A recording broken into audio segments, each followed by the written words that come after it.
কবরে ভয়াবহ কঠিন জায়গা, কঠিন পরিস্থিতি। কবরের দুটি কথা বলে চলে যাব। অবশ্যই তো আমরা কবরে চলে যাব একদিন, কবরে যেতেই হবে একদিন। কবর থেকে ছাড়া পাওয়ার আর কোনো রাস্তা আমাদের নেই। বেলাববাসী, আমাদের আগে বহু মানুষ কবরে চলে গেল। মানুষ যখন মারা যায় 24 ঘন্টা পরে পায়খানা রাস্তা দিয়ে তার শরীর থেকে পোকা বের হয়।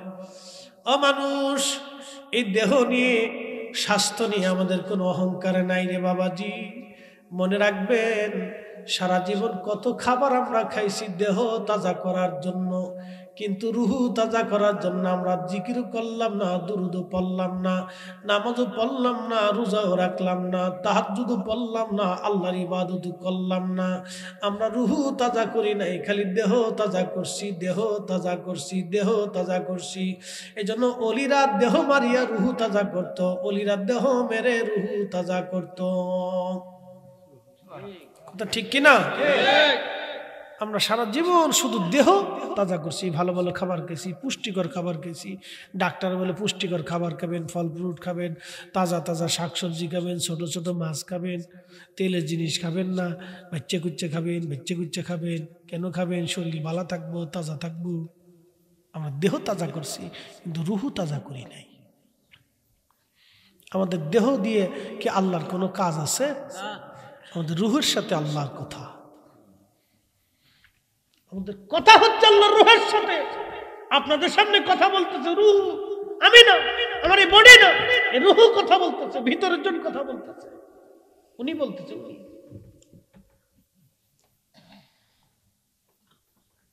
আল্লাহ বানাইলেন কত জাতি, হইল না তার প্রেম প্রীতি, অবশেষে মানুষ বানায় প্রেমের কারণে। প্রেমের ডোরি বান্দরে মদিনার শনে, হায়রে প্রেমের ডোরি বান্ধরে মদিনার শনে।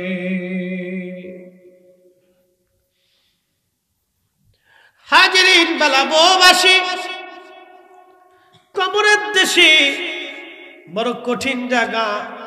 আল্লাহ আল্লাহ আল্লাহ, দেহর ভিতর থেকে পচা দুর্গন্ধ বের হতে থাকবে মাত্র 24 ঘন্টায়।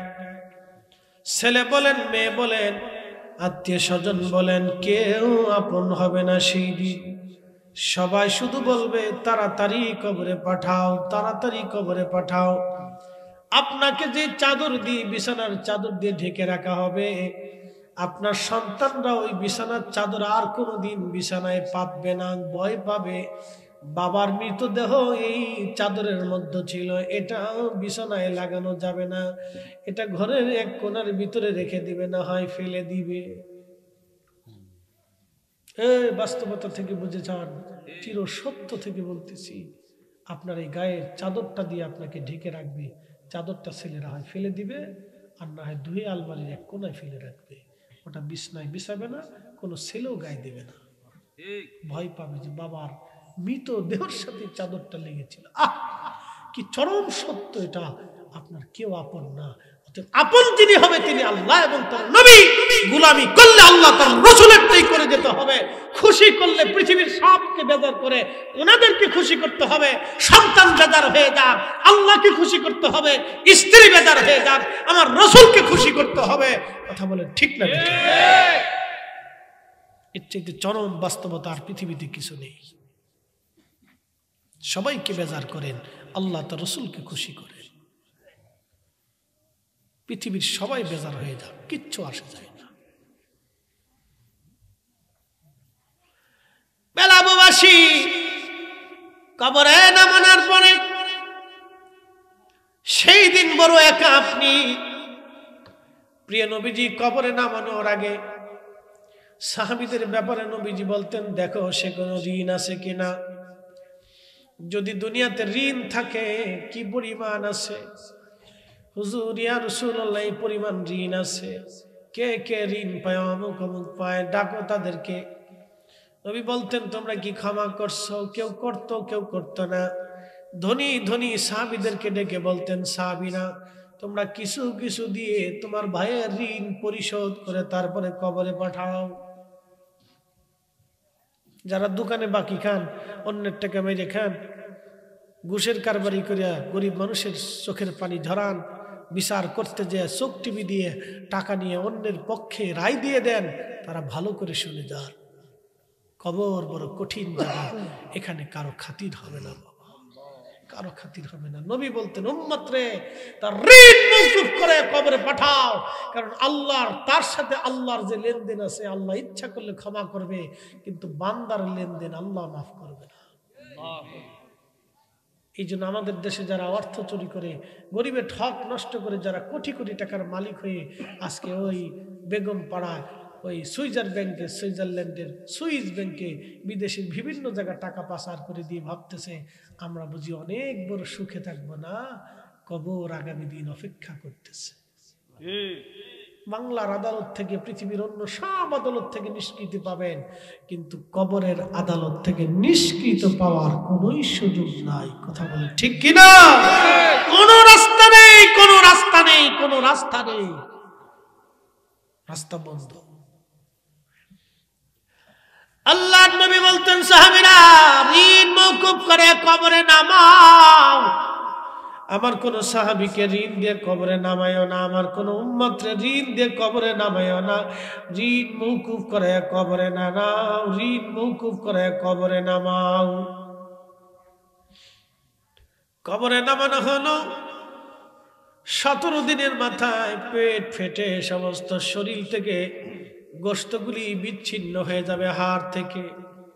1 মাসের মধ্যে সব গোশতগুলি পচে পচে পচে পচে কবরের ভিতরে মাটির সাথে মিশে যাবে। 1 বছরের মধ্যে সব হাড়গুলি মাটির সাথে মিশে যাবে। আহা, কত বাহাদুরি মুহূর্তের মধ্যে শেষ হয়ে গেল, কত বাহাদুরি মুহূর্তের মধ্যে শেষ হয়ে গেল, কত বাহাদুরি তাকাব্বুরি মুহূর্তের মধ্যে শেষ হয়ে গেল। কবর কবর কবর কবর কবর। উসমান গনি জিন্নুরাইন কবরের পাশে দাঁড়াইয়া কানতেন আর বলতেন, আমি আমার মাসুক নবীর জবান থেকে শুনছি, এই কবর বড় কঠিন জায়গা গো। এই কবরে কেউ যদি 3টা প্রশ্নের জবাব দিতে পারে, বাকি মঞ্জিলগুলি তার জন্য সহজ হয়ে যাবে। আর এই কবরে যদি প্রশ্নের জবাব দিতে না পারে গো, বাকি মঞ্জিলগুলি তার জন্য কঠিন হয়ে যাবে। কবর বড় কঠিন জায়গা কবর। আল্লাহর নবী সাহাবীদেরকে কবর দেওয়ার পরে নবীজি বলতেন, সাহাবীরা রে, তোমার ভাইয়ের কবরের পাশে তুমি দাঁড়াও, ইস্তাগফিরু লিআখিকুম, তোমার ভাইয়ের কবরের পাশে দাঁড়ায়া তুমি দোয়া করো। কত সময় দোয়া করবা? একটা উট কুরবানি করার পরে চামড়া ছেলাইয়া গোশত বানাইয়া, উট চামড়া ছেলাইয়া গোশত বানাইয়া মানুষের মাঝে বন্টন করতে যত সময়ের দরকার, আল্লাহর নবী ডাক দেয়া বলতেন, উম্মত রে, তত সময় পর্যন্ত তোমার ভাইয়ের কবরের পাশে দাঁড়াইয়া ইস্তাগফিরু ইস্তাগফিরু লিআখিকুম, তোমরা তোমার ভাইয়ের জন্য আল্লাহর দরবারে ইস্তেগফার করো। কেননা কিছু সময় পরে তার কবরে মুনকারে নেকির আসবে। ওই মুনকারে নেকিরের প্রশ্নের জবাব যাতে সহজ হয়, সেই জন্য তুমি তোমার ভাইয়ের কবরের পাশে দাঁড়ায়া দাঁড়ায় দোয়া করো। আর আমাদের দেশের মুসলমানরা কবর দেওয়ার পরে অনেকেই কবে চলে যান, কবরের পাশে দাঁড়ায়েন না, মুনকার নেকির আসবে, চলে যান, আপনারা চলে যান। আচ্ছা আপনি বলেন তো, হেতায় মুনকার নেকিরের লেগে পাগল হইল কে?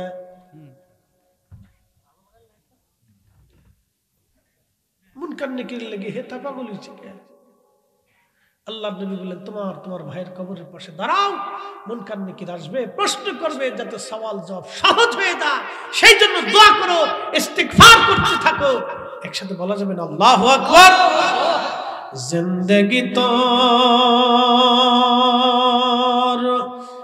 যাইরে ফাঁকি দিয়া রে সোনার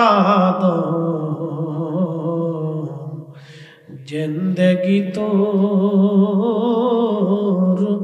যাই ফাঁকি দিয়া। ও আদম রে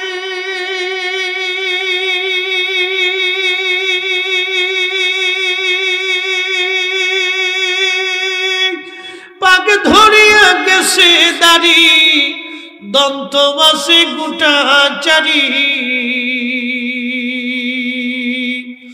সমন জারি গিয়াছে করিয়ারে সোনার আদম জিন্দগি তো যায় ফাঁকি দিয়া জিন্দগি তোর যায় রে ফাঁকি দিয়া রে সোনার আদম জিন্দগি তোর যায় ফাঁকি দিয়া ও আদম রে পাক ধরিয়া কামিনীর ওই কোলেতে কাল ঘুমেতে রইলি তুই সারা নিশি কাটাইলি তুই ঘুমাইয়া ঘুমাইয়া রে সোনার আদম জিন্দগি তোর যায় ফাঁকি দিয়া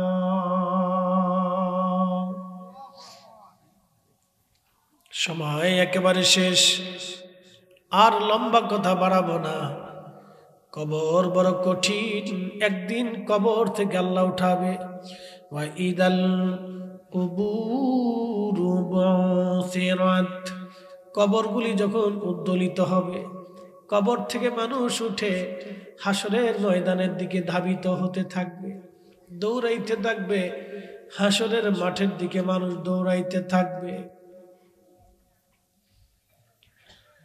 হাসরের মাঠের দিকে মানুষ দৌড়াইতে থাকবে সেই দিন কত বড় হবে সূর্যটা মাথা বরাবর আসবে 1.5 থেকে 2 কিলোমিটার মাত্র উপরে বর্তমান যে সূর্য আপনি আকাশে দেখেন এই সূর্যের উত্তাপ হলো 200 কোটি ডিগ্রি সেলসিয়াস 200 কোটি ডিগ্রি সেলসিয়াস মাত্র 13,000 ডিগ্রি সেলসিয়াস তাপমাত্রা একটা লোহা গলে পানির মতো নরম হয় একটা লোহা গলে পানির মতো নরম হয় 12 থেকে 13,000 ডিগ্রি সেলসিয়াস তাপমাত্রায় সূর্যের উত্তাপ 200 কোটি ডিগ্রি সেলসিয়াস পৃথিবীর 13 লক্ষ পৃথিবী এক জায়গায় করলে যত বড় হবে একটা সূর্য হবে তত বড় এই সূর্যের ভিতরে প্রত্যেক দিন ঘন্টায় 1 লক্ষ কিলোমিটার বেগে আগুনের ঝড় হতে থাকে সূর্যের জ্বালানি আল্লাহর ফেরেশতারা দিতে থাকে জ্বলতে থাকে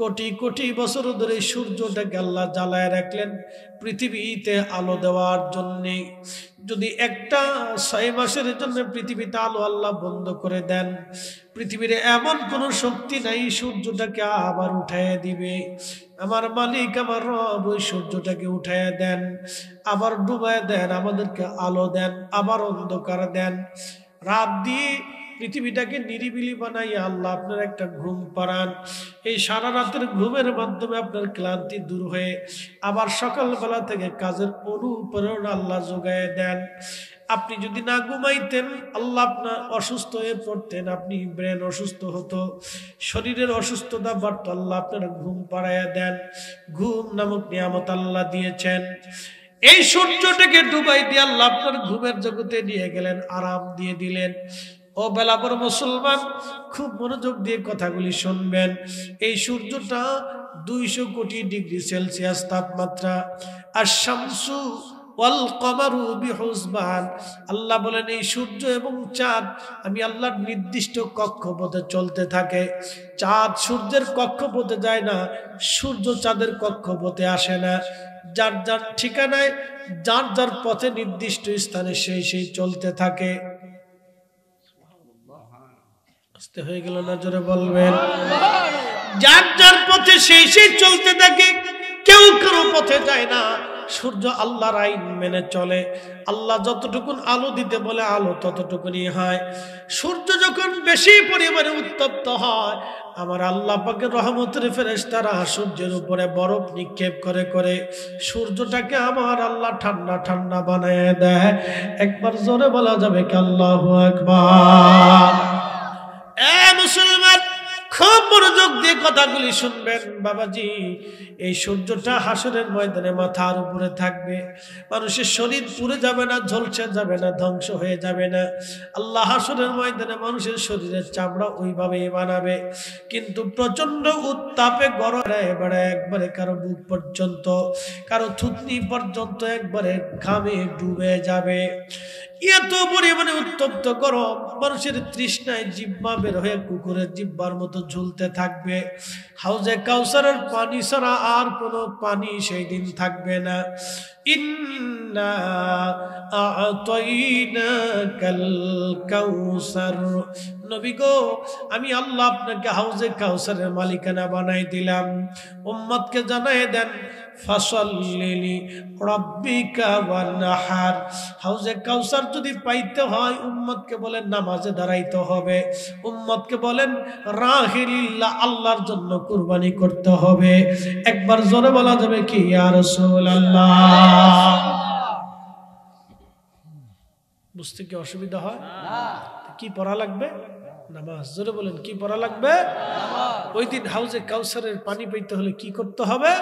নামাজে দাঁড়াইতে হবে, নামাজে নামাজে নামাজে দাঁড়াইতে হবে। আল্লাহ নবী ডাক দিয়ে বলেন, সাহাবীরা রে, হাউজে কাউসারের পানি মধুর চাইতে মিষ্টি হবে, দুধের চাইতে সাদা হবে, বরফের চাইতে ঠান্ডা হবে। আমি একদিন খুব চিন্তা করলাম, আল্লাহ বরফের চাইতে নবী ঠান্ডা বললেন কেন? আল্লাহ ওই দিন ঠান্ডা পানি খাওয়ানোর কি দরকার? এবছর হজে যায় বুঝছি ঠান্ডা পানি কেন দরকার।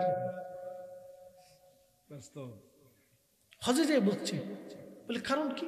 প্রচন্ড গরম। আল্লাহ বিশ্বাস করে আমরা আগের দিন সন্ধ্যাবেলা রওনা দিছি আরাফা থেকে মুজদালিফায়। মুজদালিফায় হেঁটে হেঁটে হেঁটে হেঁটে আসতেছি, হেঁটে আসতেছি, তখন রাত। বাপরে বাপ, সেই রাতেও একটার পর একটা পানি। আচ্ছা, মুজদালিফায় আসলাম, রাত্রি কিছু সময় যাপন করলাম এখানে, এশা এবং মাগরিব একসাথে আদায় করলাম। মুজদালিফায় ফজরের নামাজ পড়ে আবার রওনা করলাম, হেঁটে হেঁটে হেঁটে হেঁটে হেঁটে হেঁটে হেঁটে হেঁটে মিনার পাশ দিয়ে জমারাতে আসলাম, শয়তানের পাথর মারার লাগে। একসাথে বলবেন আল্লাহু আকবার। কারে পাথর মারবো? শয়তানে। সবাই খুব জৌলুস নিয়ে হাইটে আসতে, পার চলে না, পার চলে না।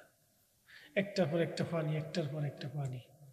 এরপরে সূর্য উঠতে লাগলো। আরবের সূর্য তো বুঝতেই পারতেছেন, যত উড়ে তত তাপ, যত উড়ে তত তাপ।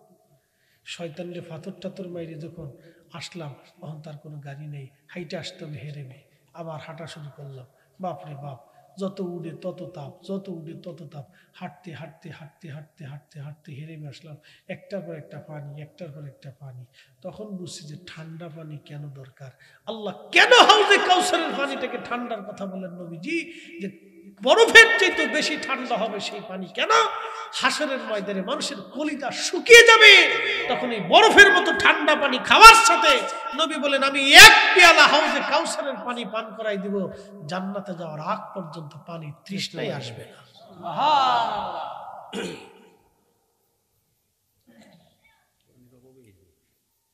হাসরের ময়দানে পানির তৃষ্ণায়, সূর্যের উত্তাপে, প্রচন্ড গরমে, দুর্বিষহ জীবনে তার 2 আর 1 দিন হবে না। সেই দিনের দিনটা কত বড় হবে তা আল্লাহ কোরআনে বলে দিলেন। তারজুল মালাইকাতু ওয়ার রূহু ইলাইহি ফি ইয়াউমিন কানা মিকদারুহু 50,000 সানা। দুনিয়ার 1 সেকেন্ড করে 60 সেকেন্ড 1 মিনিট, 1 মিনিট করে 60 মিনিট 1 ঘন্টা, 1 ঘন্টা করে আপনার 24 ঘন্টায় দিন ও রাত, 24 ঘন্টায় দিন ও রাতের 365 দিনে 1 বছর, 1 বছর করে 50,000 বছর পার হইলে 50,000 50,000 50,000 বছর পার হইলে যত বড় হাসরের একটা দিন হবে তত বড়, একটা দিন হবে তত বড়, একটা দিন হবে তত বড়। উপায় নাই রে, উপায় নাই রে, উপায় নাই, উপায় নাই রে, উপায় নাই রে, উপায় নাই। দয়াল নবীর চরণ ভিনে উপায় নাই, দয়াল নবীর কদম ভিনে উপায় নাই। কথা বলেন ঠিক কিনা? সেই দিন বড় কঠিন, নবীজির চরণ মোবারক ছাড়া আর উপায় হবে না। আল্লাহর নবী বলে দিলেন, উম্মত কিয়ামতের ময়দানে তোমরা কি আমার কাছাকাছি কি তোমরা থাকবা? সাহাবীরা বলেন, বালা ইয়া রাসূলুল্লাহ, আমরা কিয়ামতে আপনার কাছাকাছি থাকতে চাই। নবী বললেন, যদি কাছাকাছি থাকতে চাও তাহলে বেশি পরিমাণে আমার জন্য দুরূদ পাঠাও, দুরূদ পাঠাও, দুরূদ পাঠাও, দুরূদ পাঠাও। একসাথে বলেন আল্লাহু আকবার। আল্লাহু আকবার। কি পাঠাও? দুরূদ। কি পাঠাও? দুরূদ। তাহলে ঘরে ঘরে মিলাদ শরীফের ইন্তজাম করার দরকার। কথা ঠিক কি না? ঘরে ঘরে নবীর মিলাদের দরকার, কারণ ঘরে ঘরে মিলাদ চালু থাকলে নবীর দুরূদ চালু থাকবে। কথা বলেন না কেন? শুধু কাজ আর ব্যবসা করলে চলবে না। আল্লাহ বলেন, ওয়াজকুরুল্লাহ কাসীরা, তোমরা এই সময় আমি আল্লাহর অত্যধিক পরিমাণে আমি আল্লাহ জিকির করো। আপনি দোকানদারি করবেন আল্লাহ আল্লাহ, গাড়ি চালাবেন আল্লাহ আল্লাহ, আপনি কাজ করবেন আল্লাহ আল্লাহ, মাঠে কাজ করবেন আপনি আল্লাহ আল্লাহ। আপনি সকালে সন্ধ্যায় জিকির করবেন আল্লাহ আল্লাহ আল্লাহ আল্লাহ বলে। কারণ কি? যখন আপনি আল্লাহ আল্লাহ অধিক পরিমাণে জিকির করবেন, মানব শরীরের মধ্যে 33 কোটি লতিফা আছে। এই লতিফার মধ্যে একটা লতিফা জিকিরে জাগ্রত হবে। অল টাইম আপনার কালবের মধ্যে আল্লাহ আল্লাহ আল্লাহ আল্লাহ আল্লাহ আল্লাহ আল্লাহ আল্লাহ আল্লাহ আল্লাহ চালু হয়ে যাবে। যখন বান্দার মৃত্যু আসবে, তখন মারদা মৃত্যুর সময় বলবে আল্লাহ আল্লাহ আল্লাহ আল্লাহ আল্লাহ আল্লাহ। একসাথে জোরে বলা যাবে কি মারহাবা। মৃত্যুর সময় বান্দা কি করবে? আল্লাহ আল্লাহ আল্লাহ আল্লাহ। এই জন্য আল্লাহ কোরআনে ওয়াজ করছে, ইয়া আইয়াতুহান নাফসুল মুতমাইন্না তুরজিই ইলা রাব্বিকি রাদিয়াতাম মারদিয়া। হে নফসে মুতমাইন্না, অ্যাটেনশন, হে নফসে মুতমাইন্না, প্রশান্ত আত্মা, প্রশান্ত আত্মা, প্রশান্ত আত্মা, তুমি আল্লাহর আইনকে বিনয়ের সাথে তুমি মাথা নত করে আল্লাহর আইন তুমি মেনে নিয়েছো। হে প্রশান্ত আত্মা। কি আত্মা? প্রশান্ত আত্মা। আমাদের দেশে 2 ধরনের আত্মা আছে, একটা হলো শান্ত আত্মা, আর একটা হলো বেমারি আত্মা। যে আত্মাটা অসুস্থ আত্মা, একটা সুস্থ আত্মা আর একটা অসুস্থ আত্মা। প্রশ্ন রাখবেন ফরিদি হুজুর, অসুস্থ আত্মা কারা? আমাদের দেশে দেখবেন এক পাড়ায় আর এক পাড়ায় যারা ওই কান কথা বলে ভেজাল বাড়ায়, যারা বুহতান করে, সগলখড়ি করে, এরা হলো অসুস্থ আত্মা। কথা কন না কেন? ঠিক কিনা?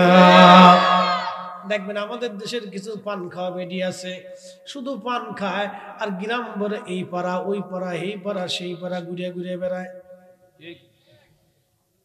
এই বেডির দোষ ওই বেডির কাছে, বউয়ের দোষ শাশুড়ির কাছে, শাশুড়ির দোষ বউয়ের কাছে, বউয়ের দোষ জামের কাছে, জামের দোষ বউয়ের কাছে, কয়া কয়া ভেজাল বাড়ায়। এটার নাম দিছে কুটনা বেডি। এরা পান খায় আর গ্রাম ভরে ভেজাল বাড়ায়, মহিলাদের ভিতরে ঝগড়া বাড়ায় দেয়। এরা কুটনা বেডি, সগলখোর, এরা অসুস্থ আত্মা, বেমারি আত্মা।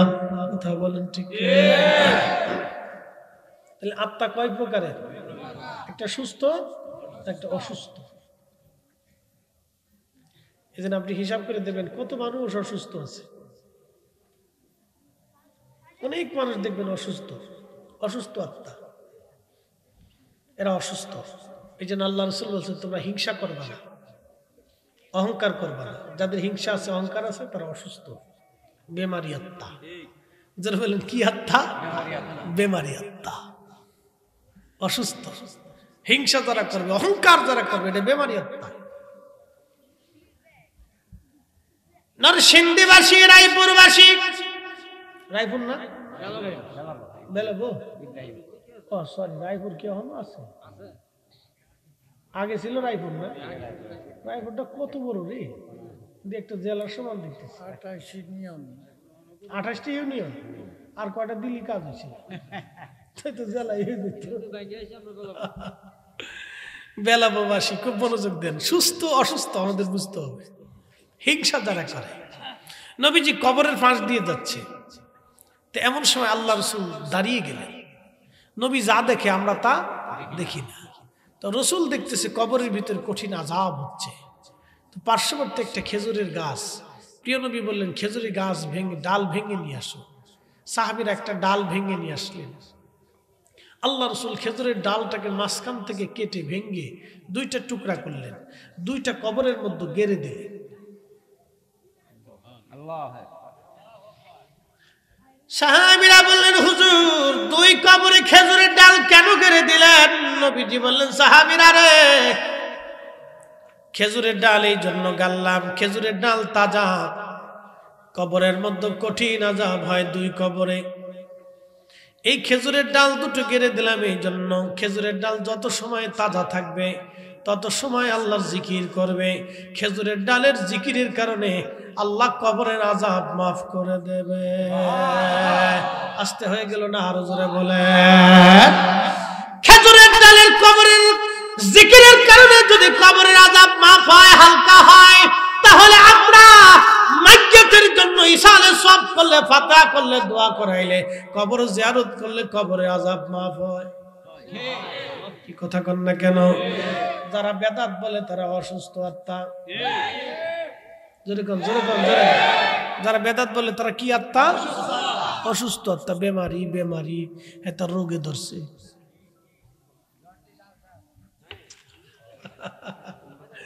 আপনি জন্ডিস করতে পারেন, আলসার করতে পারেন, ডায়াবেটিস করতে পারেন, কিডনি ফসা করতে পারেন, হার্টের সমস্যা, ব্লাড প্রেশার, যা কয়, ক্যান্সার ফ্যান্সার সব একসাথে হয়েছে। এটা বদ কপাল্লে।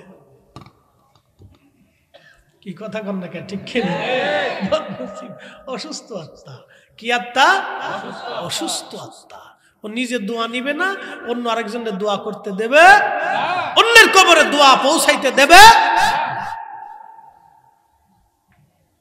আচ্ছা, অ্যাটেনশন, মনোযোগ দিবেন। আমরা এখানে কতগুলি লোক আছি? ধরেন সব মিলে 1000 ধরেন। এখন আমরা চিন্তা করলাম এখানে ফাতিহা হলো, আমরা এখন দোয়া করব। তা আমি আপনাদেরকে বললাম বাবাজিরা সবাই 3 বার সূরা ইখলাস তেলাওয়াত করেন। কয়বার? 3 বার।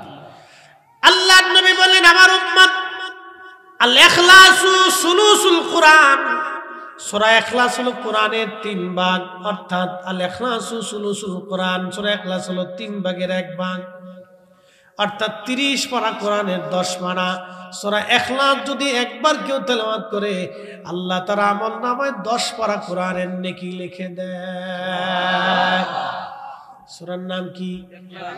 ইখলাস। কুল হুয়াল্লাহু আহাদ আল্লাহুস সামাদ লাম ইয়ালিদ ওয়া লাম ইউলাদ ওয়া লাম ইয়াকুল লাহু কুফুয়ান আহাদ। এই পুরা সূরাটা আল্লাহর তাওহীদের সাক্ষী। কুল হুয়াল্লাহু আহাদ, হুজুর আপনি বলে দেন আমি আল্লাহ এক। আল্লাহুস সামাদ, আমি আল্লাহ কারো মুখাফিক কিনা।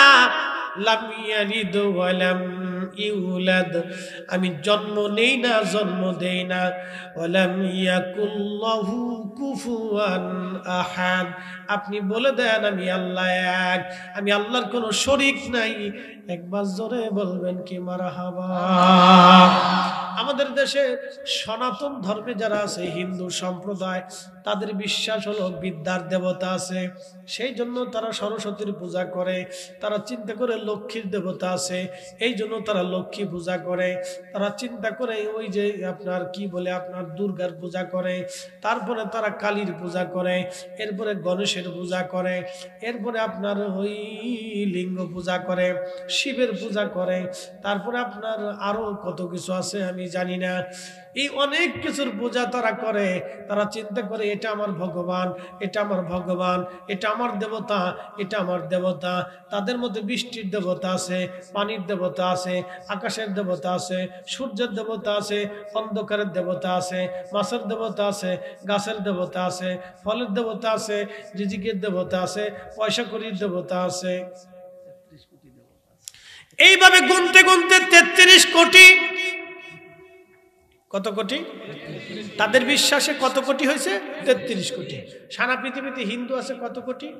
120 কোটি। তাহলে এক একজন দেবতা কতজন করে ভাগে পাইল? 3 জন, মাথা পিছু 3 জন। এটা তাদের বিশ্বাস। আল্লাহ কোরআনে এই আয়াতে বলে দিলেন, কুল, হুজুর আপনি বলেন, হুয়াল্লাহু আহাদ, আমি একাই সব। একসাথে বলবেন আল্লাহু আকবার। আমাদের বৃষ্টি দেয় কে? আল্লাহ। পানি দেয় কে? আল্লাহ। শীত দিল কে? আল্লাহ। গ্রীষ্ম দেবে কে? আল্লাহ। ফল দেয় কে? খাবার দেয় কে? বিদ্যা দেয় কে? টাকা পয়সা দেয় কে? অসুখ দেয় কে? সুস্থ বানায় কে? সব সব আরো জোরে বলেন আল্লাহ, আরো জোরে আল্লাহ। কখনো তোমাকে যদি ভুলি, হেদায়েতের আলো জেলে নিউ কাছে তুলি, ঠাই দিও প্রিয়তম, ঠাই দিও প্রিয়তম, ওগো মহিয়ান, তুমি রহমান, তুমি মেহেরবান। অন্ধ গাহে না শুধু তোমারি গুণগান, অন্ধ গাহে না শুধু তোমারি গুণগান, বুঝেও বুঝে না তবু শান, তুমি রহমান, তুমি মেহেরবান। এ মুসলমান, খুব মনোযোগ দিবেন। বেলাবুবাসী আল্লাহ সূরা ইখলাসের মধ্যে জানাই দিলেন, হাবিব উম্মতকে জানান আমি আল্লাহ, আল্লাহুস সামাদ, আমি কারো মুখাফিক কিনা, সব আমি আল্লাহর মুখাফিক। কি একসাথে বলবেন আল্লাহু আকবার। পৃথিবীতে একটা ধর্ম আছে মাজুসি, নাম কি? মাজুসিরা আগুনের পূজা করে। তারা বলে আগুন আমার খোদা, আগুন আমার দেবতা, আগুন আমারে বানাইছে, আগুন আমারে খাবার দেয়, আগুন আমারে নিরাপত্তা দেয়, আগুন আমারে সবকিছু দেয়। আচ্ছা, আপনাদেরকে প্রশ্ন করি, জবাব দিলেন। আল্লাহ কোরআনে বললেন আল্লাহুস সামাদ, আমি কারো মুখাপেক্ষ কিনা। আগুন কিন্তু মানুষের মুখাপেক্ষ। কি কথা কর না কেন? আগুন জ্বালাইলে, জোরে বলেন, জ্বালাইলে জ্বালানি ছাড়া জ্বলে থাকতে পারে? তার জ্বলে থাকতে হলে জ্বালানি লাগবে। কি লাগবে? জ্বালানি লাগবে। আগুন একা একা জ্বলে না, জ্বালানি ছাড়া জ্বলতে পারেও না। তার মানে আগুন পর মুখাপেক্ষী। কি কথা কর না কেন? আগুন কি মুখাপেক্ষী? পর মুখাপেক্ষী। যে পর মুখাপেক্ষী হয় সে কখনো স্রষ্টা হতে পারে না। অতএব মাজুসি ধর্মে যারা অনুসারী, তারা সারা জীবন আগুনের পূজা করলো, সারা জিন্দেগি বরবাদ হয়ে গেল, কোনো কাজেই লাগলো না। কথা কোন ঠিক কিনা? বাইজিদ বুস্তামি রহমাতুল্লাহ, অ্যাটেনশন, মনোযোগ দিবেন। বাইজিদ বুস্তামি রহমাতুল্লাহ আলাইহি তিনার বাড়ির পাশে এক মাজুসি ছিল, তার নাম ছিল শামাউন। বর্তমান যে ইরান, এই ইরানের আদিবাসীরা আগুনের পূজারী ছিল। তো বোস্তাম নগরে ওনার প্রতিবেশী ছিল এই মাজুসি, আগুনের পূজারী। তো আগুন পূজারীদের ধর্ম যাজক ছিল, আগুন পূজারীদের হুজুর ছিল।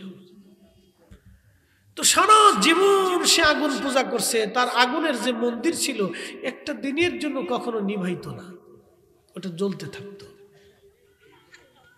আগুন জ্বালাই রাখত। মৃত্যুর পূর্ব সময়ে বাইজিদ বুস্তামি আগুনের পূজারীর কাছে গিয়ে বলতেছে, শামাউন 40 বছর ধরে তুমি আগুনটাকে সেজদা দিলা, খোদা মনে করলা, প্রভু মনে করলা। শামন, তুমি মৃত্যু সজ্জায়। শামন, আমি বাইজিদ তোমার প্রতিবেশী, তোমাকে তো দাওয়াত দিতেই হয়। আমি তোমাকে শেষ মুহূর্তে কালেমার দাওয়াত দিলাম, তুমি লা ইলাহা ইল্লাল্লাহ, আল্লাহর একত্ববাদে এবং আমার রাসূল আখিরি নবীতে তুমি মেনে নাও। শামন ডাক দেখে, বাইজিদ তোমার ইসলাম ধর্ম সত্য কি করে বুঝবো? তোমার ধর্ম সত্য কি করে বুঝবো আল্লাহ আছে? বলো কি করে বুঝবো আল্লাহ আছে? বাইজিদ বোস্তামি বললেন, শামন তুমি কি প্রমাণ চাও? বলে হ্যাঁ অবশ্যই প্রমাণ চাই, আল্লাহ আছে, প্রমাণ কি? বাইজিদ বোস্তামি বললেন, শামন তাহলে তুমি আগুনের মধ্যে হাত দাও, আমি আগুনের মধ্যে হাত দিব। তুমি যেই মন্দির বানাইয়া আগুন পূজা করতেছো বাইজিদ, তুমি শামন তুমি আগুনের যেই পূজা করতেছো শামন, আমি বাইজিদ আগুনের মধ্যে হাত দিব, তুমি আগুনের মধ্যে হাত দিবা। যার হাত আগুনে পোড়াবে আমি বুঝবো তার ধর্ম মিথ্যা। একসাথে বলবেন কি আল্লাহু আকবার। ওলিদের পাওয়ার আসেনি?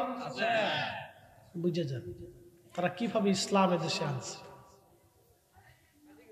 ইরানিরা এমনি কালেমা পড়ে নাই, ভারতীয়রা এমনি কালেমা পড়ে নাই। ইরানিরা ছিল আগুনের পূজারী, আর ভারতীয় হিন্দের অঞ্চলের মানুষ ছিল পাথর পূজারী, মূর্তি পূজারী, বিভিন্ন দেব দেবীতে বিশ্বাসী। এদেশে কালেমার দাওয়াত এত সহজ ছিল না। খাজা বাবা আজমিরি সেই দিন যদি আনা সাগরের পানি একটা লুটার ভিতরে আনতে না পারতেন, তাহলে আজকে আপনি এই কালেমার স্বাদ নিতে পারতেন না। কিন্তু আমার দেশের কিছু সলিমুদ্দির ভাই কলিমুদ্দি লাফাই লাফাই উঠে, লাফাই লাফাই উঠে, লাফাই লাফাই উঠে। এত লাফান কে? বেশি লাফাইয়া যদি আল্লাহ পাওয়া যাইত আগে পাইতো ব্যান।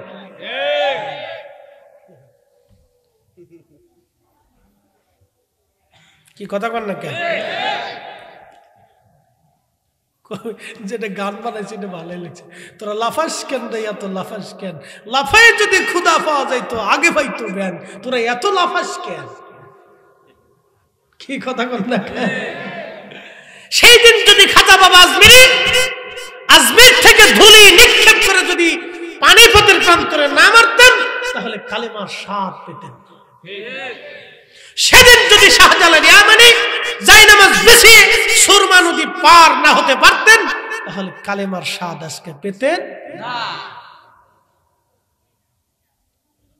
সিন্নি খাইছি মাগার মোল্লা চিনি নাই, খালি লাফায় আর খালি লাফায় আর লাফায় লাফায়। এত লাফায় না, বেশি লাফাইয়া কেউ আল্লাহরে পাইছে না। আল্লাহ পাইতে হলে চোখের পানি লাগে, আনুগত্য লাগে, নবীর গোলামি লাগে, রাসূলের গোলামি ছাড়া কেউ আল্লাহ পায় নাই। আহলে সুন্নাত ওয়াল জামাত ছাড়া কোনো মা ওলির জন্ম দিতে পারে নাই। কথা ক্লিয়ার না ভেজাল আছে? পরিষ্কার। আপনি সারা দুনিয়া তন্ন তন্ন করে তালাশ করেন, আহলে সুন্নাত ওয়াল জামাত ছাড়া কোনো মা ওলির জন্ম দিতে পারে নাই।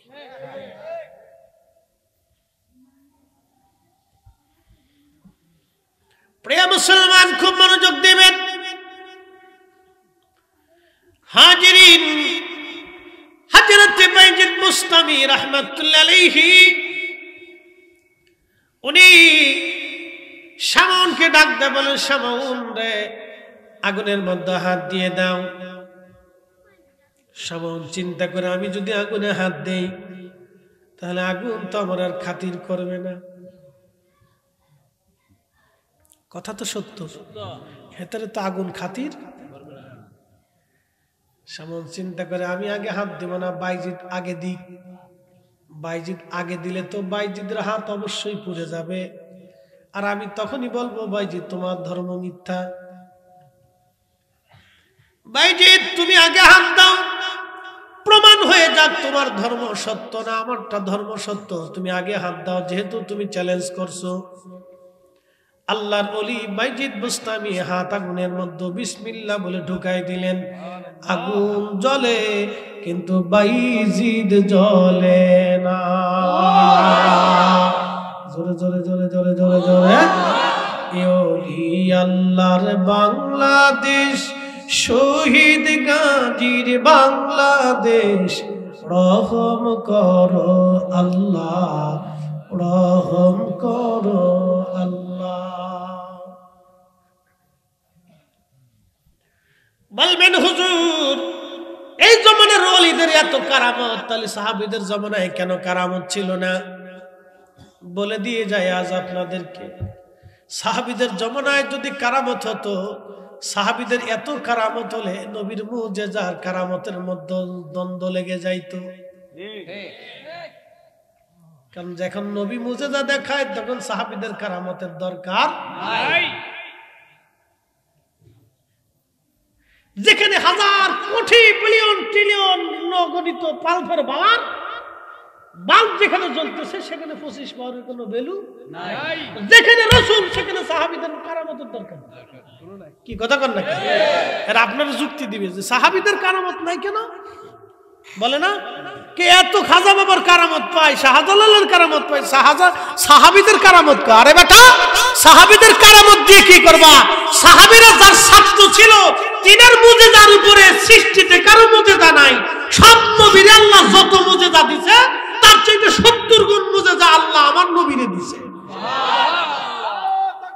আল্লাহু আকবার, ইয়া রাসূলুল্লাহ সাহেব জিন্দাবাদ। তো সাহাবীদের আর কারামতের দরকার আছে নাই। কিন্তু হ্যাঁ, কারামত শুরু হয়েছে নবীজির ইন্তেকালের পর থেকে।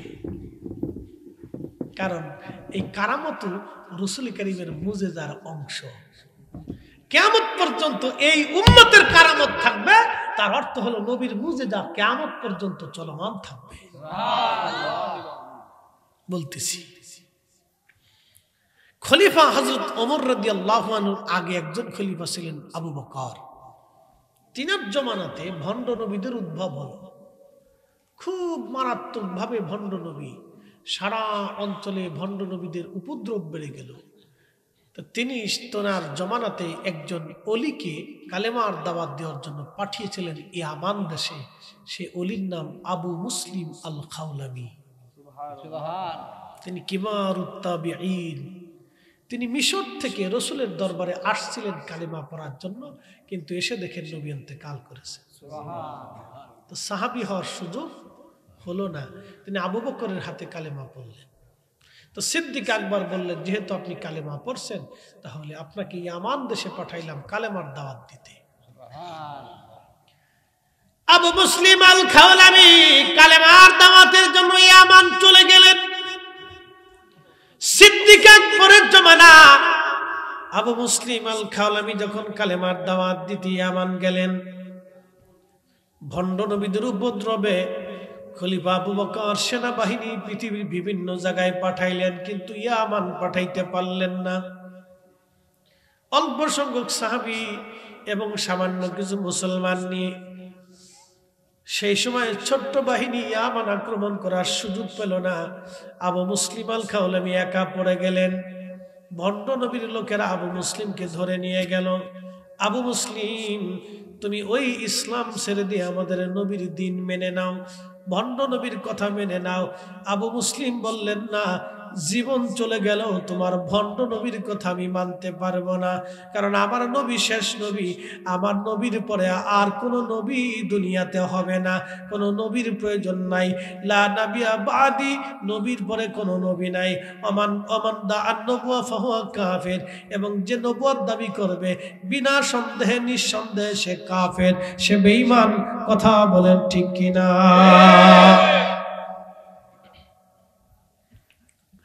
শ্রেষ্ঠ নবী দিলাম রে তরিয়ে নিতে রোজা হাসরে পথ না ভুলি তাই তো দিলে পাক কুরআনের বাণী খুদা তোমার মেহেরবানি সুন্দর ফুল সুন্দর ফল মিঠা নদীর পানি খুদা তোমার মেহেরবানি খুদা তোমার মেহেরবানি। ভণ্ড নবীর লোকেরা বলল আবু মুসলিম যদি তোমার নবীর দিন ছেড়ে না দাও তাহলে তোমাকে আগুনের মধ্যে পুড়িয়ে মারব। আবু মুসলিম আল খাওলামি ডাকতে বলেন হে ভণ্ড নবীর উম্মতেরা আমার নবী যদি আখিরি নবী হয় তাহলে আমি মুসলিম আল খাওলামি আগুনে পড়ব না, আর যদি তোমাদের নবী ভণ্ডটা সত্য হয় তাহলে আমি আগুনে পুড়ে যাব। তোদের কলিজায় সাহস থাকলে আমার আগুনে ফেলাইয়া দেখ। আল্লাহু আকবার। হয় না জোরে বলেন, জোরে জোরে একসাথে বলেন আল্লাহু আকবার, চিৎকার মেরে বলেন ইয়া রাসূলুল্লাহ। আজকে আমার দেশের ৯০ পণ্ডিতে আজম কি ইয়া রাসূলুল্লাহ স্লোগান, নারায়ে রিসালাতের ফালতু স্লোগান। এই সমস্ত আজারে বাজারে কোথা থেকে এক একটা প্লেন হুজুর আবিষ্কার হয় জানি না। রকেট হুজুর, প্লেন হুজুর, ঠেলেন হুজুর, হ্যাঁ নায়িকা হুজুর, কত হুজুর দেশে আসতেছে আল্লাহ জানে। শুনে যান আজি আমামার যুদ্ধে ভণ্ড নবীদের বিরুদ্ধে ১৫,০০০ সাহাবী যখন আমামার কাদেশের প্রান্তরে আমামার যুদ্ধে জিহাদ করতেছিলেন, জিহাদের এক পর্যায়ে মুসাইলামাতুল কাজ্জাবের বাহিনীর কাছে মুসলমান হেরে হেরে যাচ্ছিল। তখন খালিদ বিন ওয়ালিদ রাদিয়াল্লাহু তাআলা আনহু হুঙ্কার দিয়ে জিহাদের ময়দানে ঝাঁপিয়ে পড়ে বললেন আমি খালিদ বিন ওয়ালিদ, আমি মুসলিম, আমি আখিরি নবীর উম্মত, আমি মৃত্যুকে ভয় পাই না, আমি মরণকে ভয় পাই না, শাহাদাতের জন্য জমিনে এসেছি। এই কথা হুঙ্কার মেরে যখন জিহাদের ময়দানে ঝাঁপিয়ে পড়লেন ১৫,০০০ সাহাবী তখন একটা চিৎকার মারতেছিল ইয়া মুহাম্মাদা ইয়া মুহাম্মাদা ইয়া মুহাম্মাদা ইয়া মুহাম্মাদা ইয়া মুহাম্মাদা। একবার জোরে বলা যাবে কি ইয়া রাসূলুল্লাহ? তাহলে বলেন আল্লাহর স্লোগানের পরে আমার রাসূলের স্লোগান আছে না নাই? হাত উঁচা করে বলেন আছে না নাই? চলবে কি চলবে না? ওরা ১০০০ বছর চেষ্টা করলো নারায়ে রিসালাতের স্লোগান আমরা সুন্নিরা বেঁচে থাকতে বন্ধ হবে না। আজরে বাজারে কত দেশে এসে ১৫,০০০ সাহাবী একসাথে স্লোগান দিয়েছে ইয়া মুহাম্মাদা ইয়া মুহাম্মাদা ইয়া মুহাম্মাদা ইয়া মুহাম্মাদা। এই জন্য এই স্লোগানে রিসালাতের প্রতি মানুষের ভালোবাসা বৃদ্ধি পায় রাম নারায়ে রিসালাতের স্লোগানের কারণে, ঠিক কিনা? আজারে বাজারে দেশ ভরিয়ে দিতেছে, মানুষ মনে করে এটাই হক্কানি। শোনেন, বাজারে ডুপ্লিকেট মালের চাহিদা বেশি, মেড ইন চায়না খুব সহজেই পাওয়া যায়, খুব মার্কেট বালা, খুব মার্কেট দেখতে চকচক চকচক করে।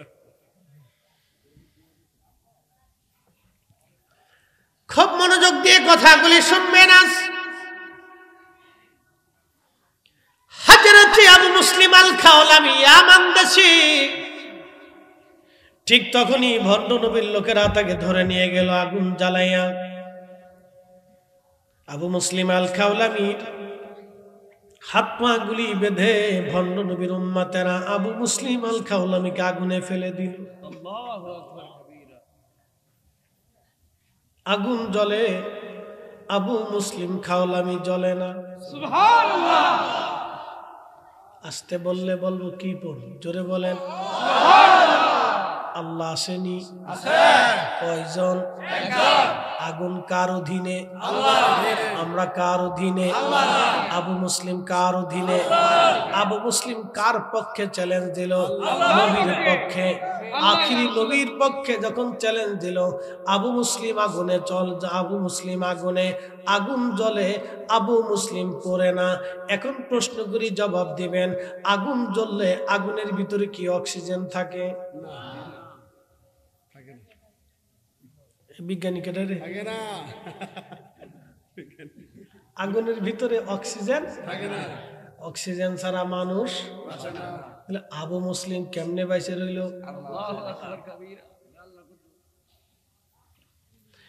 আগুনও তার, অক্সিজেনও তার, আবু মুসলিমও তার। আবু মুসলিম নবীর পক্ষে, ভণ্ডরা নবীর বিরুদ্ধে চ্যালেঞ্জ দিলেন। আবু মুসলিম আগুন জ্বলে, আবু মুসলিম খাওলামি জ্বলেও না, অক্সিজেন বন্ধ হয় না। তিনি আমার সেই রব, আমার আল্লাহ বলে দিলেন, হুজুর উম্মতকে জানায় দেন, উম্মতকে জানায় দেন, ইন্নাল্লাযীনা আমানু ওয়া আমিলুস সালিহাতি উলাইকা হুম খায়রুল বারিয়া। ইমানে আমলে, ইমানে আমলে, ইমানে আমলে যারা পাকা পাকা হবে, আল্লাহ বললেন তারা জগৎ সমূহের মধ্যে তারা সেরা, তারা সেরা, তারা শ্রেষ্ঠ, তারা শ্রেষ্ঠ, তারা মহান, তারা মহান। একবার অলিরাই মহান, অলিরাই শ্রেষ্ঠ। আপনি যতই চিল্লা ফাল্লা করেন, খাজা বাবা আজমিরির শান কমানো সম্ভব হবে না, আবু মুসলিম আল খাওলামির ইজ্জত কমানো সম্ভব হবে না, শাহজালাল ইয়ামানি মুজাদ্দিদের ইজ্জত সম্মান কখনো কমবে না। কি কথা বলেন ঠিক কিনা?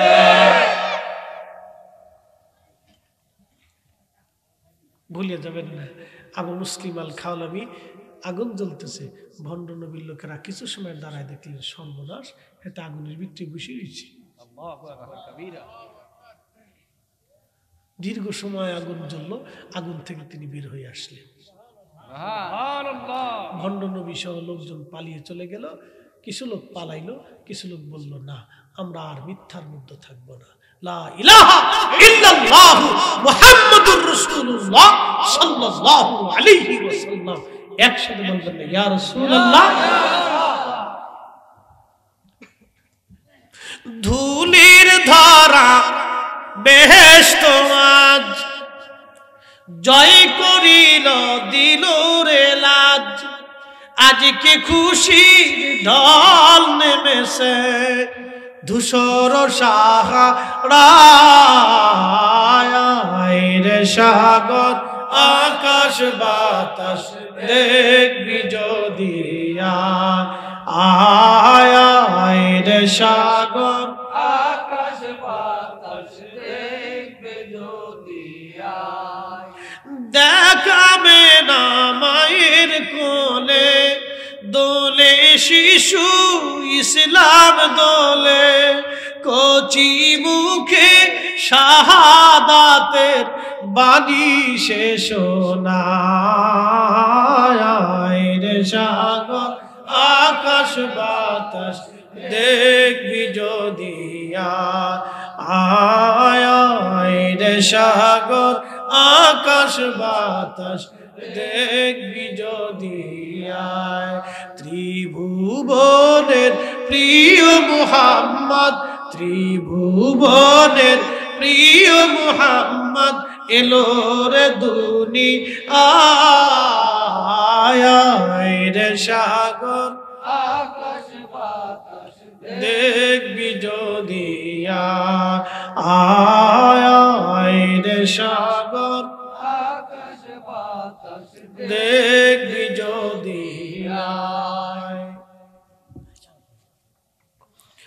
বন্ধু আমার খুব মনোযোগ দিবেন।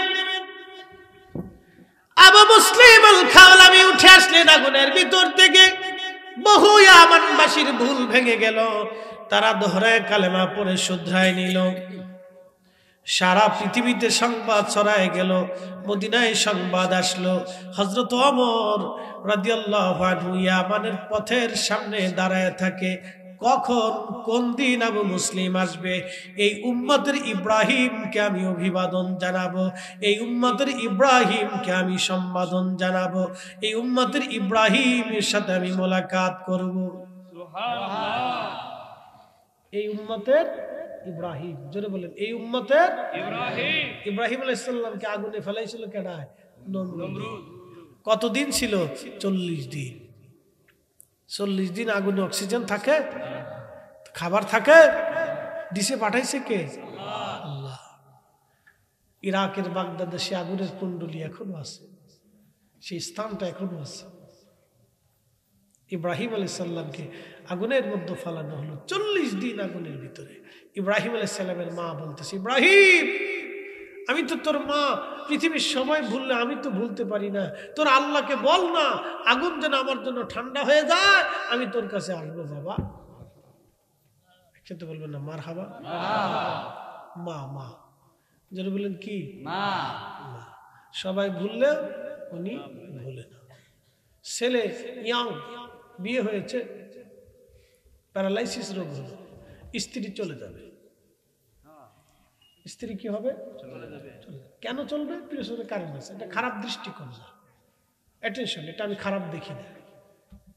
প্রত্যেক মা চায় তার সন্তানটা ভালো থাকুক। তো শ্বশুর বাড়ির লোকজন বলবে সে তো যেহেতু অসুস্থ, তাহলে আমাদের মেয়েকে আমরা নিয়ে যাব। তো তারা নিয়ে যাবে, সে অন্য কোথাও তার সংসার বা তার জীবন গড়ার জন্য তার একটা ব্যবস্থার প্রয়োজন আছে, এটা স্বাভাবিক। তো মেয়েটা চলে গেল, এখন এই ছেলের জন্য আপন কি আছে? ঘরের মধ্যে পেশাব করে, পায়খানা করে, কি যন্ত্রণা। ভাই হয়তো 2-4 দিন, আর ভাইয়ের বউরা তো ওটা কাছেই আসবে। বন্ধু বান্ধব হয়তো 2-1 দিন আপনাকে দেখতে টেকতে আসবে, খুব অসুস্থ, একটু দেখে আসি, বাস, দেখা শেষ, চলে যাবে। 6 মাস 1 বছর ওইভাবে ভুগতে ভুগতে আপনার পায়খানা পেশাব ওই অবস্থায় যে পরিষ্কার করে সে মা। আপনাদেরকে বলি এগুলো হলো বাস্তবতা। কোনোদিন আল্লাহ জানে সিচুয়েশনে কাউকে না ফেলা, তো যে পড়ছে সে জানে মা কি জিনিস।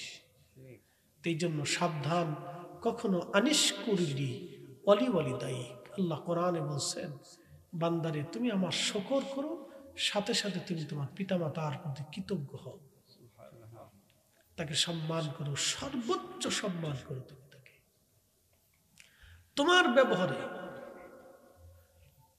তোমার ব্যবহারে যেন সে যেন উফ শব্দটা পর্যন্ত না করে।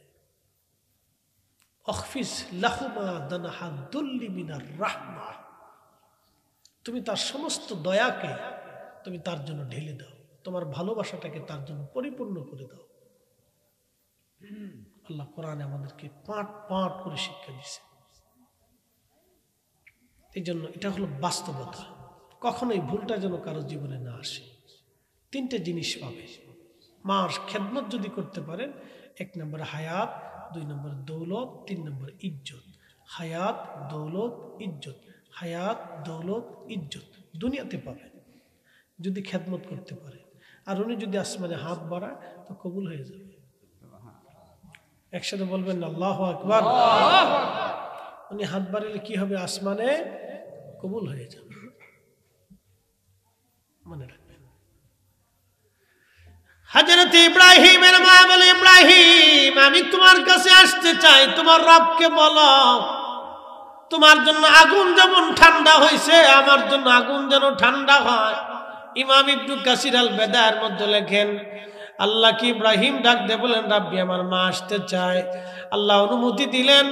ইব্রাহিমের মা খাবার দাবার নিয়ে হযরত ইব্রাহিম আলাইহিস সালামকে আগুনের কুণ্ডলীর মধ্যে বসে বসে মা সন্তানকে আদর করে খাবার খাওয়ায় চলে আসলো।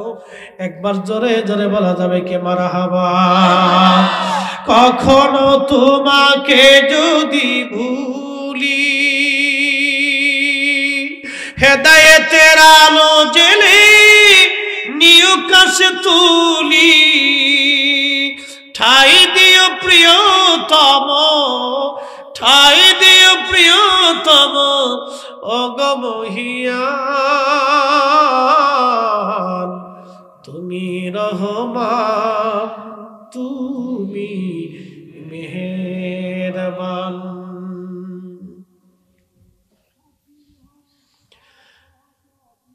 এতে কি হয়?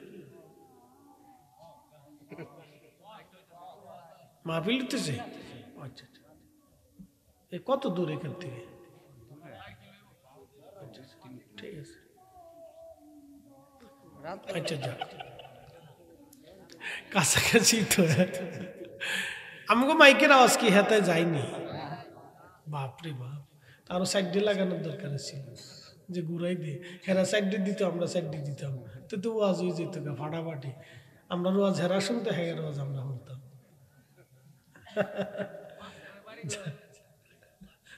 আল্লাহর ইচ্ছা সব। একসাথে জোরে বলি তো আল্লাহু আকবার। আবু মুসলিম আল খাওলামি সুদূর ইয়ামান থেকে রওনা করলেন মদিনার পানে।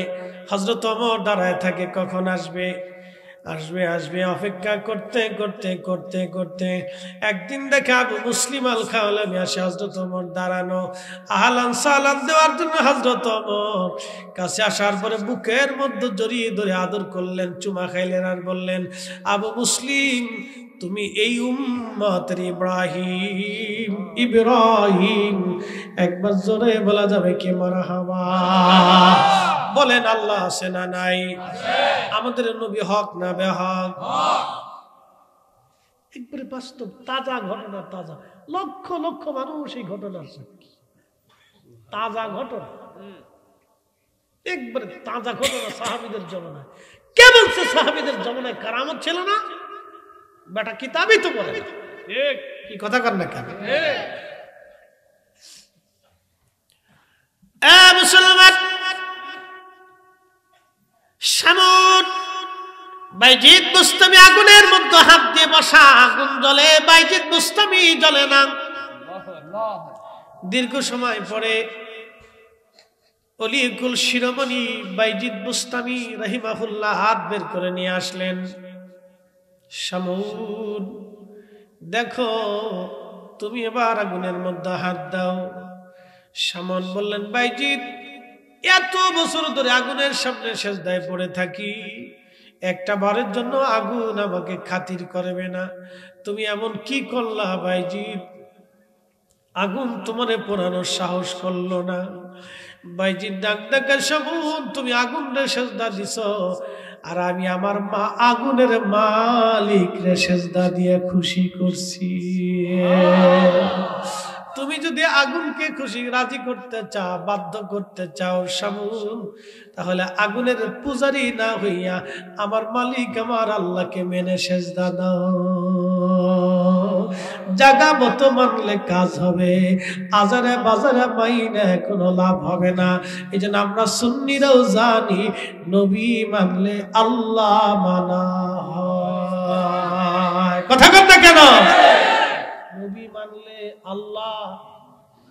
আবু বকর সিদ্দিক আগে নবী দেখছে, আম্মা জান খাদিজা আগে নবী দেখছে, হযরত বেলাল আগে নবী দেখছে, হযরত সুমাইয়া রাদিয়াল্লাহু আনহা নবী দেখছে, ইয়াসার নবী দেখেছে, আবু যর গিফারি নবী দেখেছে। সোয়া লক্ষ সাহাবী আগে নবী দেখা করে তারপরে কালেমা আনছে। আর নবী দেখা আল্লাহ চিনেছে। আগে তারা আল্লাহ দেখে নবী চিনে নাই, তারা আল্লাহ আছে এটা জানতো না। আমার নবী দেখে তারা আল্লাহ মেনেছে, আল্লাহ চিনেছে। কথা বলেন ঠিক কিনা? মনোযোগ দিয়েন। হযরত আব্দুল্লাহ ইবনে মাসউদ তখন বালক। আল্লাহর নবী এবং আবু বকর দুইজন পাথুরি রাস্তা, মরুভূমি পাহাড়ি রাস্তা দিয়ে হেঁটে হেঁটে যেতে যেতে ক্লান্ত হয়ে গেলেন। পানির তৃষ্ণা লেগে গেল। এবছর যারা হজে গেছে তারা জানে হজ কি জিনিস। এরকম এক একটা বোতল 10 মিনিট পর পর খাইছি, তারপরেও কলিজায় পানির ঠান্ডা মিটে না। তাই এরকম নর্মাল পানি খাই নাই, বরফ দেওয়া দেওয়া পানি, ফ্রিজিং করা পানি খাইছি, তারপরেও কলিজা ঠান্ডা হয় না।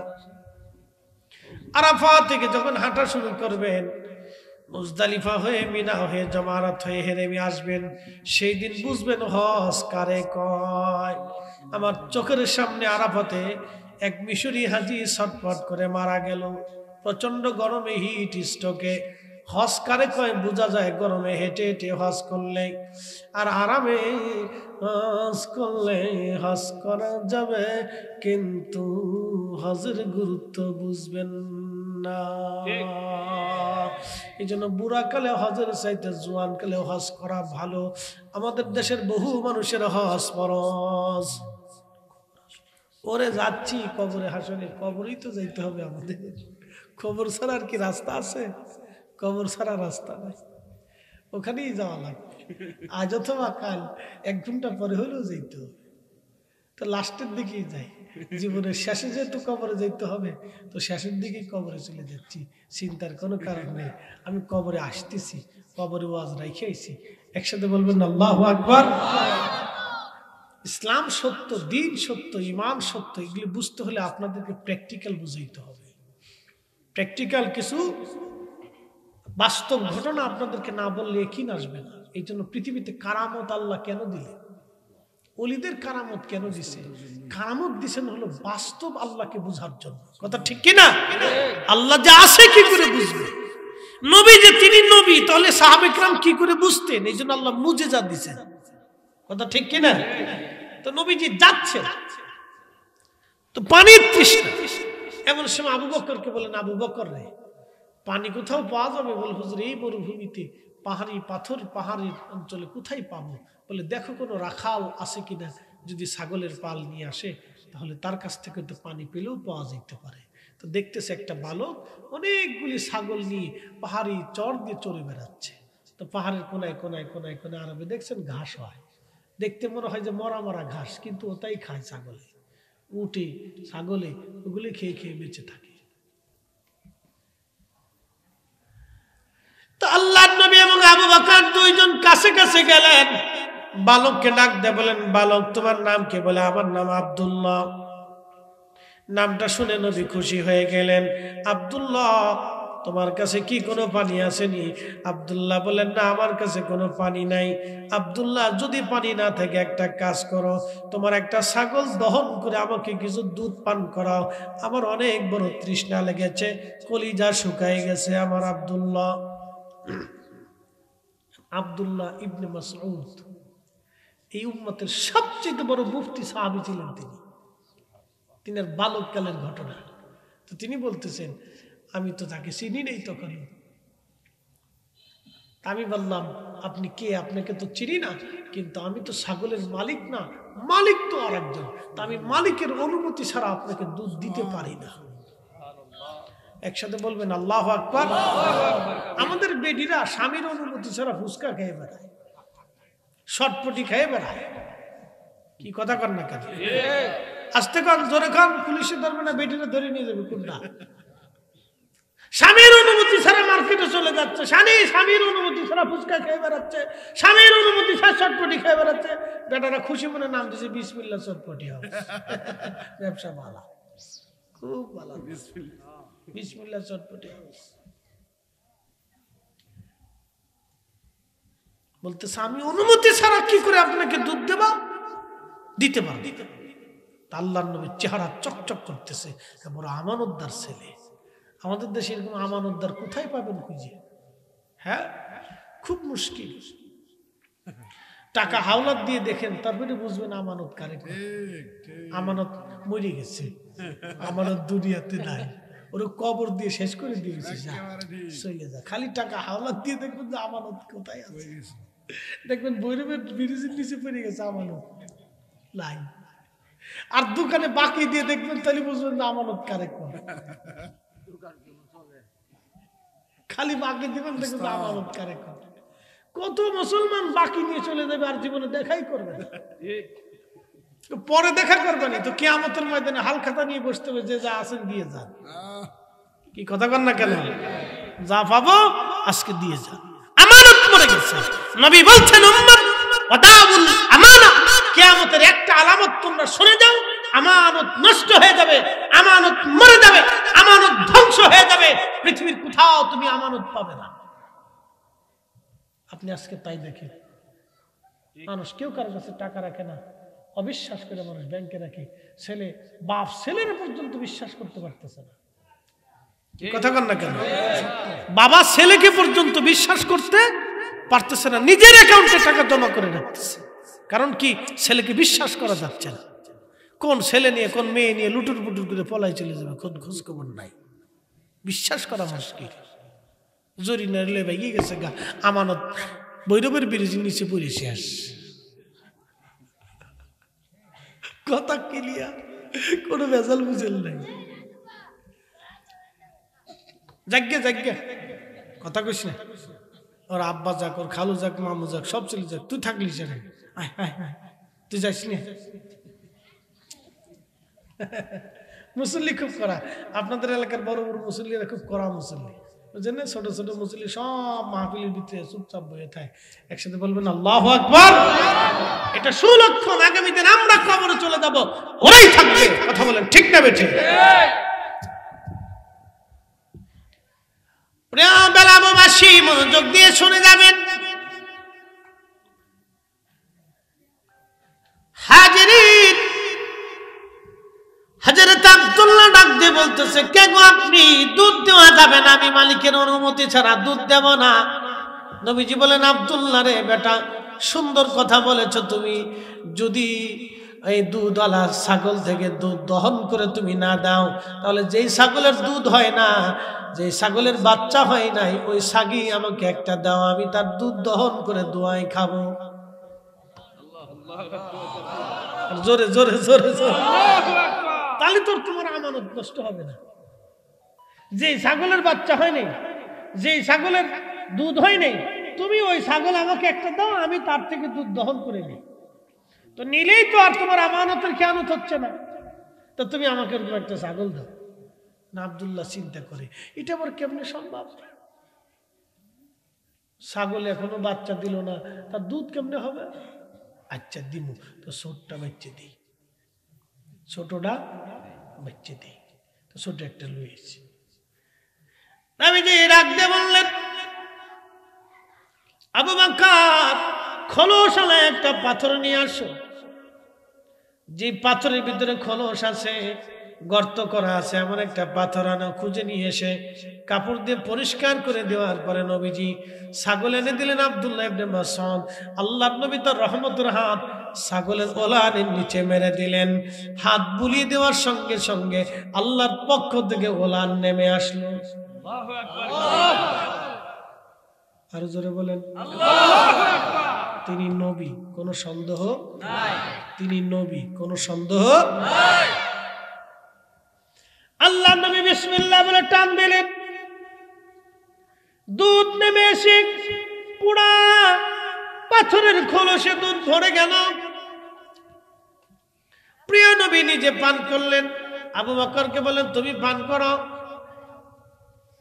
আবু বকর দুধ পান করলেন। আব্দুল্লাহ ইবনে মাসউদকে দিয়ে বললেন, আব্দুল্লাহ এবার তোমার পালা, তুমি দুধ পান করো। আব্দুল্লাহ বলেন, আবু পেট ভরে দুধ পান করলাম। লক্ষ্য করে দেখি আমার ওলানের নিচে হাত মেরে দিলেন, ওলানটা আবার আগের জায়গা মতো একবারে মিশে গেল। এর মনে হচ্ছে কোনো দুধই তার হয় নাই, কখনো তার বাচ্চা হয় নাই, কোনো দুধই তার হয় নাই, কোনো ওলানি তার নাই। তিনি নবী নবী নবী, এটা নবীদের মুজিজা। এটা দেখাইয়া বহু মানুষকে তিনি আল্লাহর পথে ডেকেছেন। কথা বলেন ঠিক কিনা? ওয়াদাইয়ান ইলাল্লাহি বিইذনিহি ওয়াসিরাজাম মুনীরা।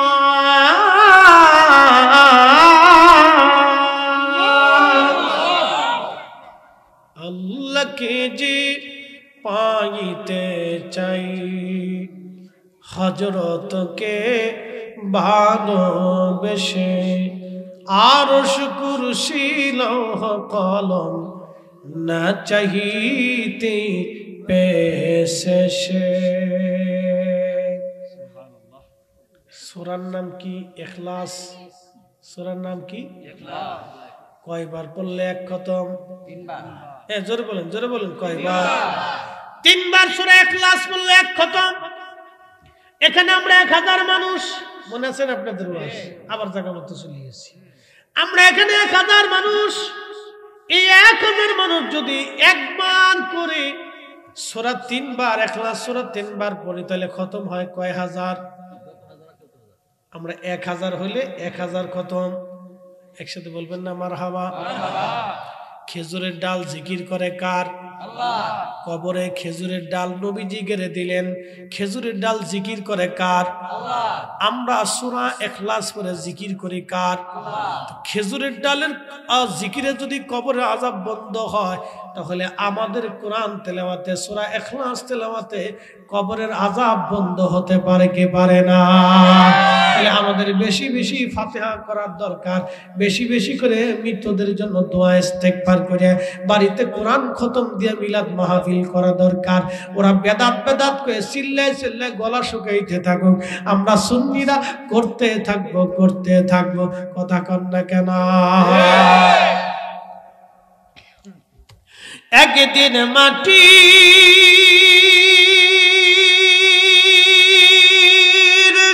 ভিতরে হবে ঘর রে, মন আমার কেন বান্ধু দালান ঘর, মন আমার কেন বান্ধু দালান ঘর।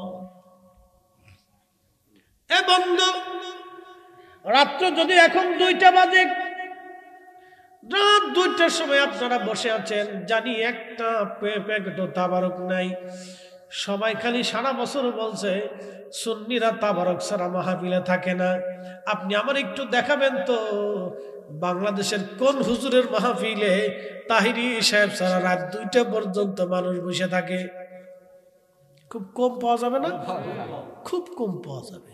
তার মানে আপনারা সিন্নির লোভে বসে রয়েছেন না, আপনারা আল্লাহকে ভালোবেসে রসুলকে গোলামের জন্য বসে আছেন। কথা বলেন ঠিক না ঠিক? আজকে কোনো সিন্নি টিন্নি নাই। তোরা আবার ফলাই যাস না, কিন্তু তোরা আসুস নি বাবা, তোরা আসুস নি মোনাজাত পর্যন্ত আসুস নি, কিন্তু সিন্নি টিন্নি কিন্তু নাই, তাবারক নাই, কিন্তু মন খারাপ করিস নি। আসুস নি? ওরা জান নেই বই রয়েছে আমার হামা কর না। ওরা জানে যে চারপাশে কোনো তাবারকের দেখছি বাড়ি বুড়ি দেয় নাই, কোনো শব্দ হয়নি আজকে, এই জন্য বসে রয়েছে। আজকে হলো পরীক্ষায় আপনারা পাস। আলহামদুলিল্লাহ। কেন পাস? আমি পাস করিনি তো, আল্লাহ নিজে পাস করাইছে। কে পাস করাইছে? আল্লাহ।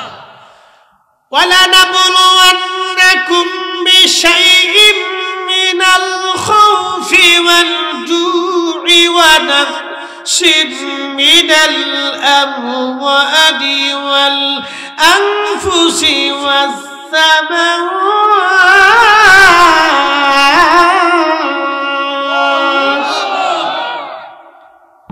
রাত 2টার সময় ওয়াজ করতেছি, মনে হচ্ছে বাদশা ওয়াজ করতেছি।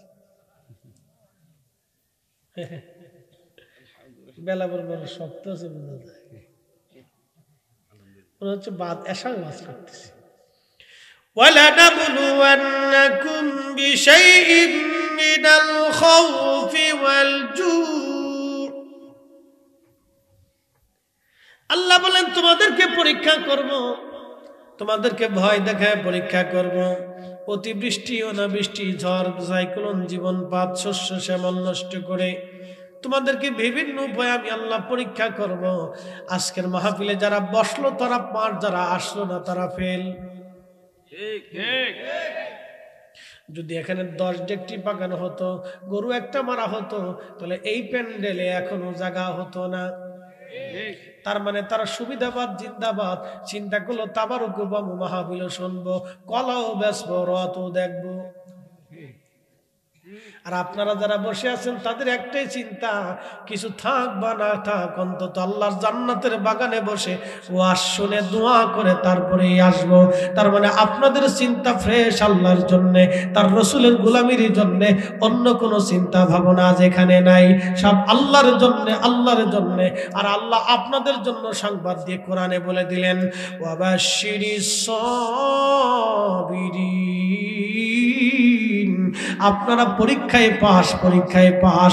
একবার জোরে বলা যাবে কি মারহাবা? এই সবরকারীদের জন্য আল্লাহর পক্ষ থেকে সুসংবাদ কিসের? ক্ষমা এবং জান্নাতের। ক্ষমা এবং জান্নাতের সুসংবাদ। আমরা চলে যাব কার কাছে? একসাথে বলেন, কার কাছে? এখানে 100 বছর বয়সী কেউ বেঁচে আছে? এখন 100 বছর বয়সী কেউ আছে?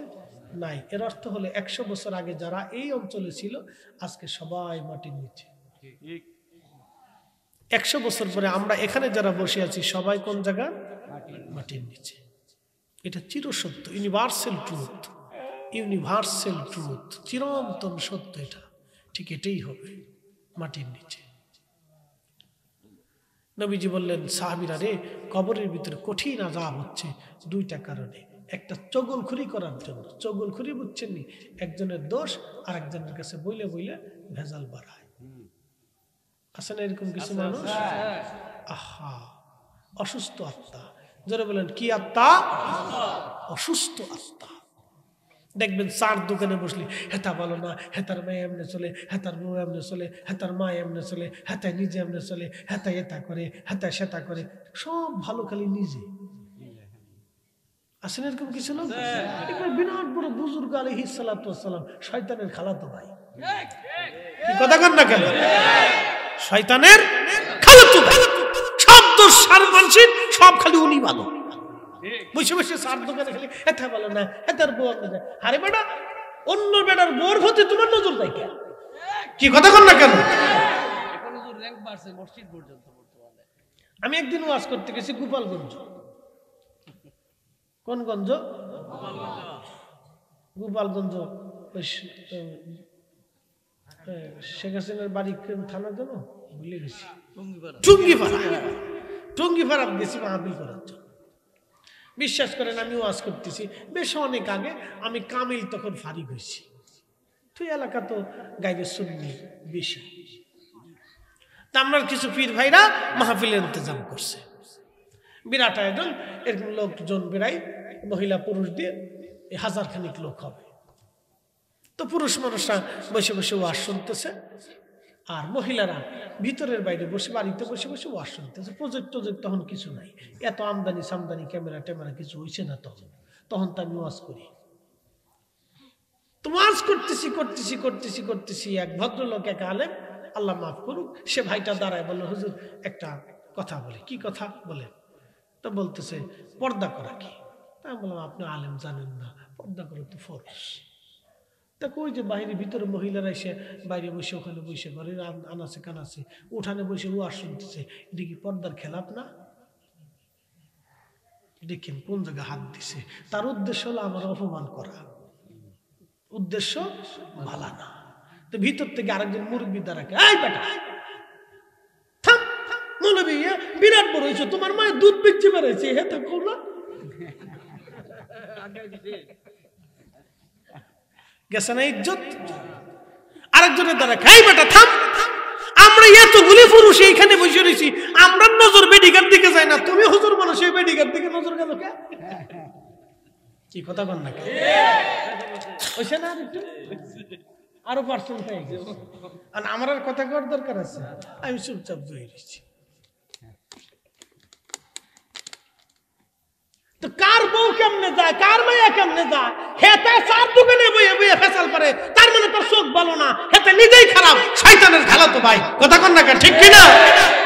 অসুস্থ। জোরে বলেন কি? অসুস্থ। সার্টিফিকেট দিয়ে দিলাম, অসুস্থ। প্রিয় উপস্থিতি, মনোযোগ দিবেন। চগলখড়ির কারণে কবরের মধ্যে কঠিন আযাব হবে। আরেকটা আযাব হবে কবরের মধ্যে পেশাব করার পরে ঢিলা কুলুপ ব্যবহার না করলে।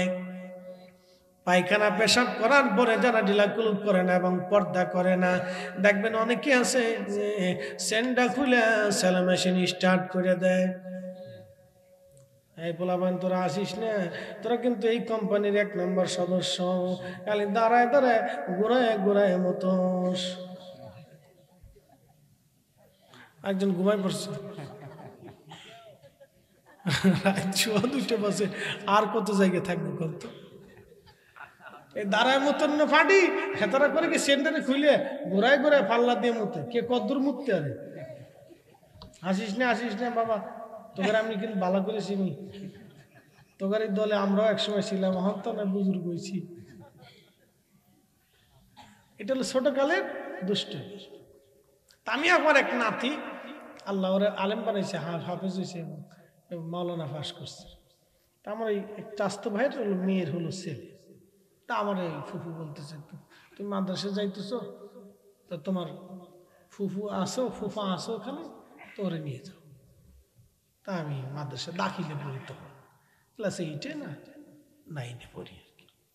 তোরে ধরে নিয়ে গেলাম, চলো নাতি, নানা নাতি দুজনে হাঁটতে হাঁটতে হাতে হাফ প্যান্ট পরে। তখন মাদ্রাসা নিয়ে গেছে। আগে তুই যে মাটি দিয়ে ঢিলা বানাইতো না, অত কত টিস্যু ফিসু হয়েছে, কত আরাম।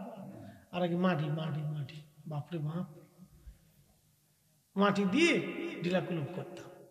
তা আমি চিন্তা করলাম যে আমি তো কুলুক করবো, তো নাতির একটু শিখিয়ে দিই। তা আমি একটা কুলুক লইছি, নাতির একটা দিয়ে বললাম নাতি কুলুক করা লাগবে। তা আচ্ছা করবো না।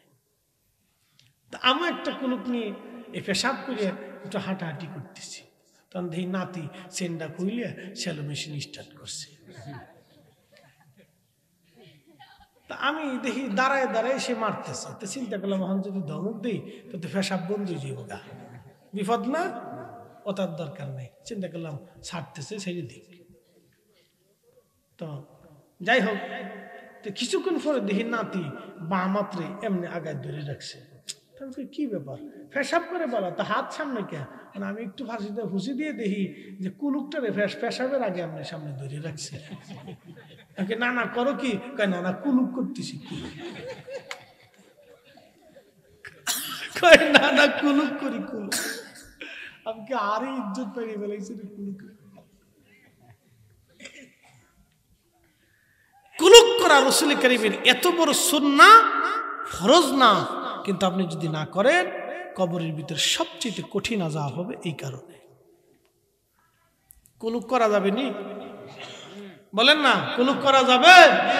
পেশাব করার পরে এই টিস্যু পিস্যু 2-4টা পকেটে রেখে দেবেন। পেশাব করার পরে কুলুক করবেন, পবিত্র থাকবেন, পাক থাকবেন। আল্লাহ কি? পাক। জোরে বলেন আল্লাহ কি? পাক। নবী কি? পাক। আল্লাহ কি? পাক। নবী কি? পাক। আল্লাহ এবং তার রাসূল পাক ছাড়া কবুল করে না।